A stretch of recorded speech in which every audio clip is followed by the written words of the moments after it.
July 4th, 1187. The sun blazed mercilessly over the dry earth near the Sea of Galilee. In that suffocating desert heat, the greatest Crusader army ever assembled was marching toward its doom. Before we go further, where are you watching from right now, and what time is it in your part of the world? I'd love to see how many corners of the globe are joining in to relive this moment of history. By nightfall, the Kingdom of Jerusalem, the very heart of Christian power in the Holy Land, would lie in ashes. The Crusades, once a story of glory and conquest, would never again be the same.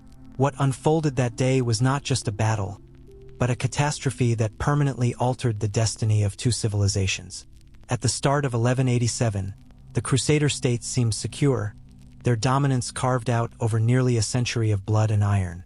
From the citadels of Antioch in the north to the harsh deserts of Jordan in the south, Christian knights ruled with confidence. And at the center of it all stood Jerusalem, the shining jewel of Christendom, a fortress of faith planted defiantly in the heart of the Muslim world. But beneath this glittering facade, deep fractures were spreading, cracks that would soon split the Crusader kingdoms apart. At the center of this gathering storm rose a figure whose name would be etched into history: Yusuf ibn Ayyub, known in the West as Saladin. Unlike the divided Muslim rulers who had faltered before him, Saladin possessed something more dangerous than armies or castles. He had vision. Since seizing the position of vizier in Egypt in 1169, Saladin had been methodically reshaping the political landscape. Through cunning diplomacy, religious conviction, and relentless military campaigns, he was forging a new reality. By 1174, Damascus had fallen under his banner. By 1183, Aleppo followed. Step by step, city by city, alliance by alliance, he stitched together what the Crusaders dreaded most: a unified Muslim empire stretching from Egypt to Mesopotamia. For the first time in decades, the Knights of Jerusalem were not facing fractured emirates. They were staring down a single, determined enemy wielding the resources of multiple kingdoms. What made Saladin even more formidable was his ability to frame this struggle not as a border skirmish, but as a holy mission. He called upon the faithful, presenting the war as a sacred duty to reclaim Jerusalem from the foreign invaders. And the response was staggering. From every corner of the Islamic world, warriors rallied to his banner, driven not by coin or ambition alone, but by faith itself. Meanwhile, while Saladin's forces swelled with unity, the Crusader states were imploding from within. The Kingdom of Jerusalem had become a nest of rivalries, poisoned by ambition, jealousy, and personal vendettas. At the very heart of this crisis were three men whose hatred for one another would prove more destructive than any Muslim army. First was King Guy of Lusignan, who had ascended to the throne through his marriage to Queen Sibylla. Yet his authority was fragile, constantly undermined by nobles who saw him as indecisive, weak, and little more than a puppet to his queen. Then came Raymond III of Tripoli, one of the most seasoned commanders the Crusader states had. Raymond possessed the shrewd mind and battlefield experience that Guy desperately lacked, but he despised the new king.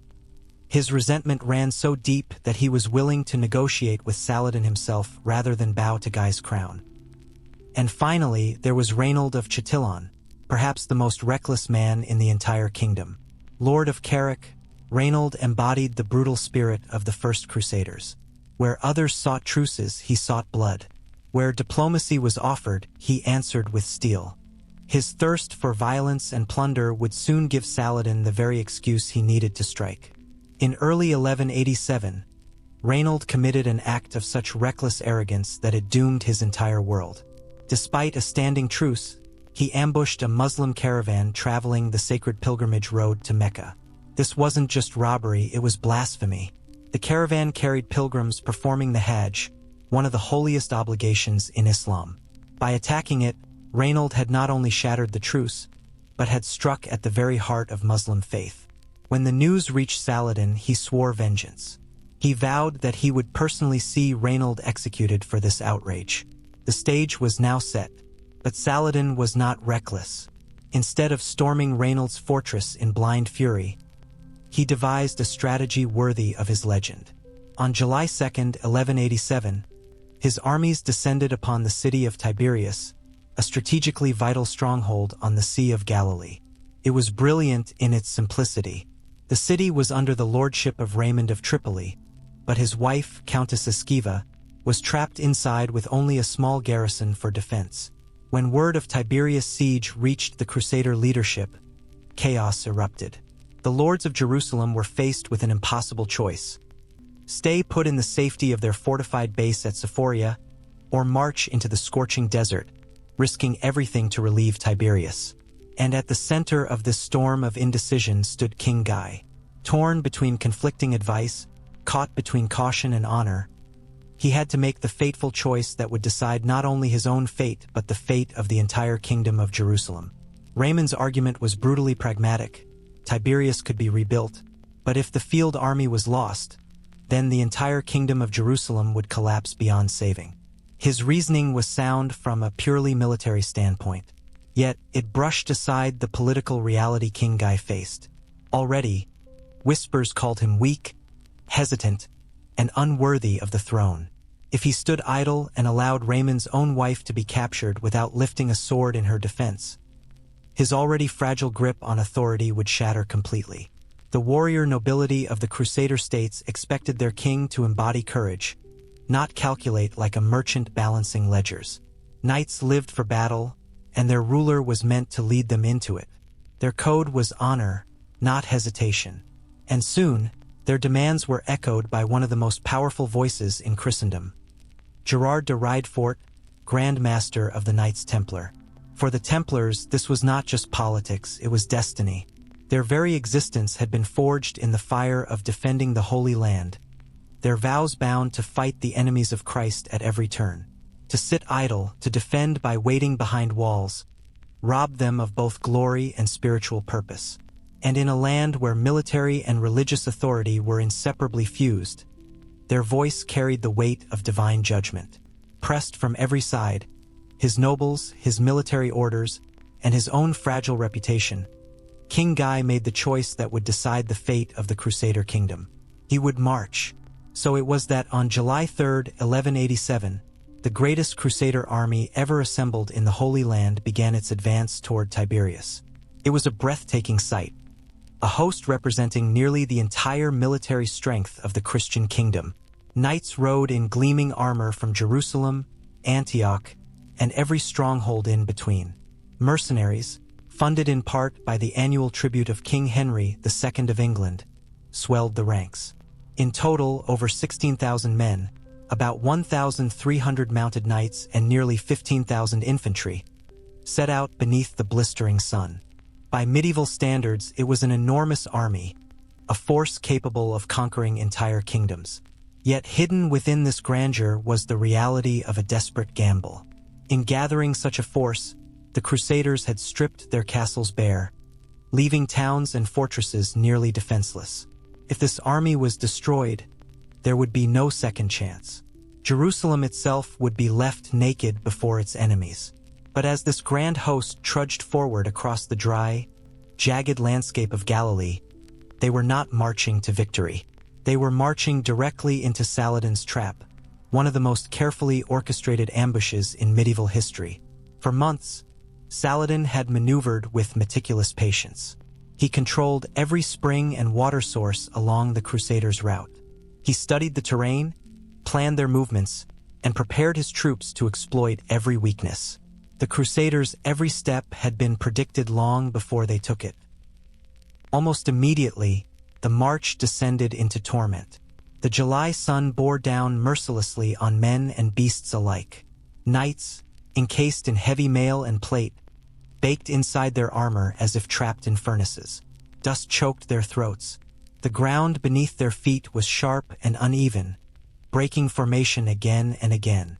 From the hills, waves of Muslim light cavalry struck like phantoms, appearing suddenly with clouds of arrows, harassing the flanks and rear, and vanishing before a counterattack could form. By nightfall of July 3rd, exhaustion was spreading like a disease through the Crusader camp. They had reached a barren plateau between two stony ridges known ominously as the Horns of Hattin. To the east lay the shining waters of the Sea of Galilee, close enough to see, yet impossibly out of reach. Saladin's forces had cut them off from every spring, every stream, every source of life-giving water. They were not surrounded by walls, but by thirst. Here, Saladin revealed the true brilliance of his design. His men were well supplied, rotated regularly, and fought on familiar ground. Meanwhile, the pride of Christian knighthood sat trapped, horses collapsing from exhaustion, armor turning into ovens under the desert sun, spirits breaking as surely as bodies. It was warfare waged not just on flesh, but on the mind. And then came the dawn of July 4th. Saladin ordered the dry grasses around the Crusader camp set ablaze. Wind carried the thick, choking smoke directly into the Christian lines. Suffocating heat, acrid fumes, and blinding haze pressed down upon men already reeling from thirst. It was more than strategy, it was symbolism. This was not merely a battle. It was purification by fire, a holy cleansing. Into that smoke, Saladin unleashed the killing blow.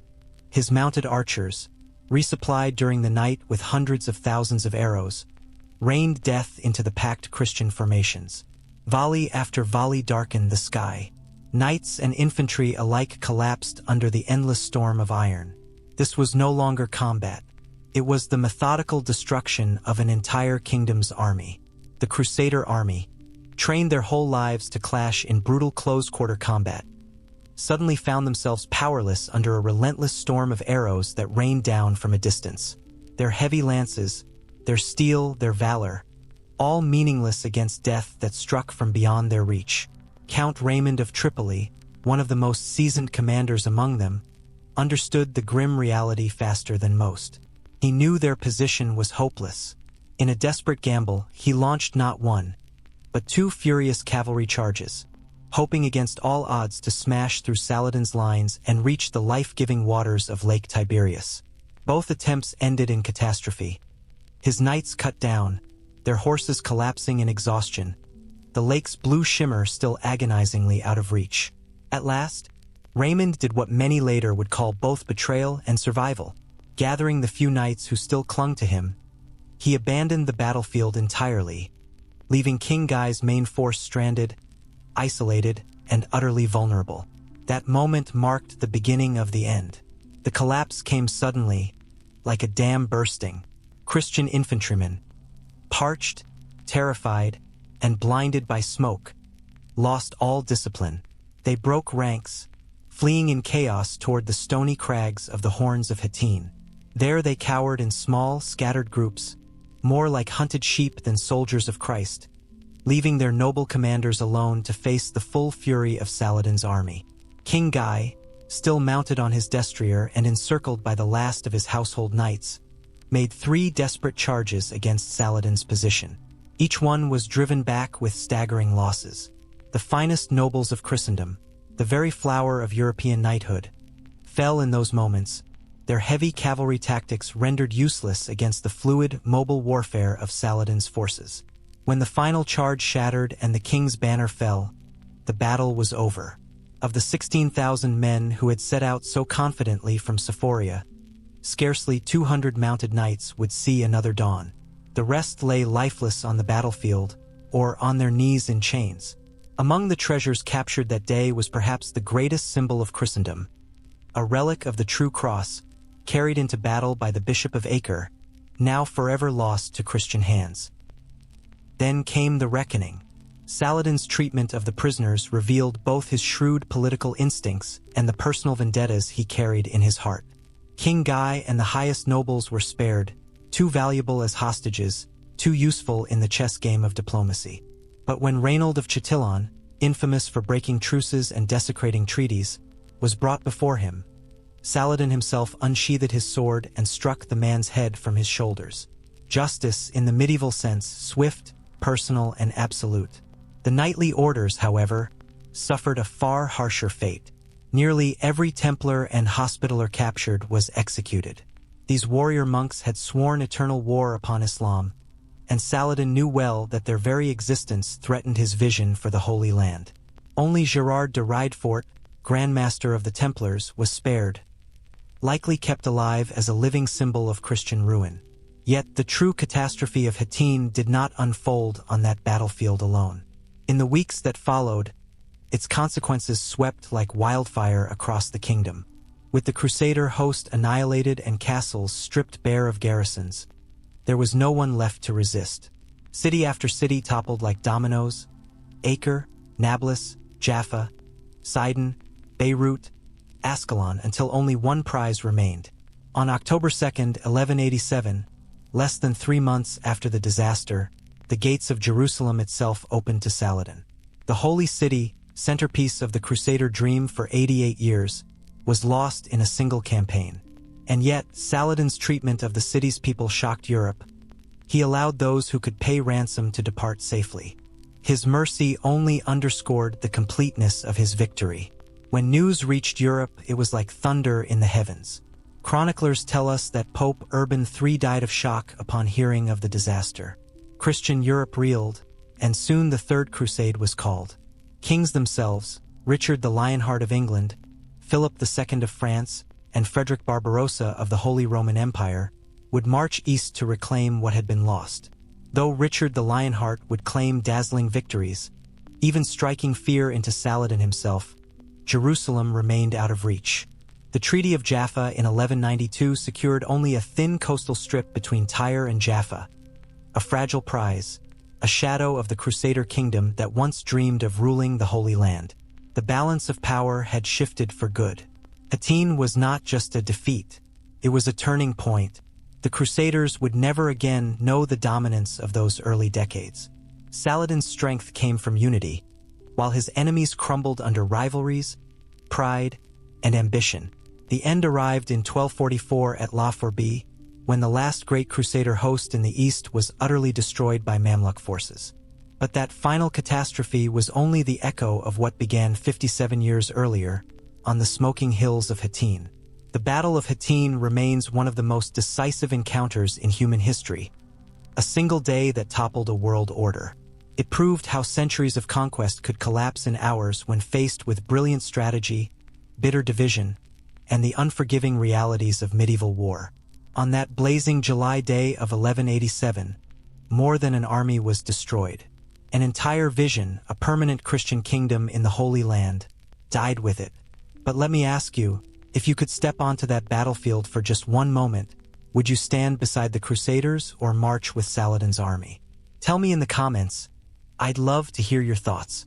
And if you enjoyed uncovering this forgotten turning point of history, don't forget to like, share, and subscribe to Vassal Truths. Because here, we don't just tell history, we relive the fire, the faith, and the fractures that shaped our world. And trust me, the next story will make you rethink everything you thought you knew about the Middle Ages.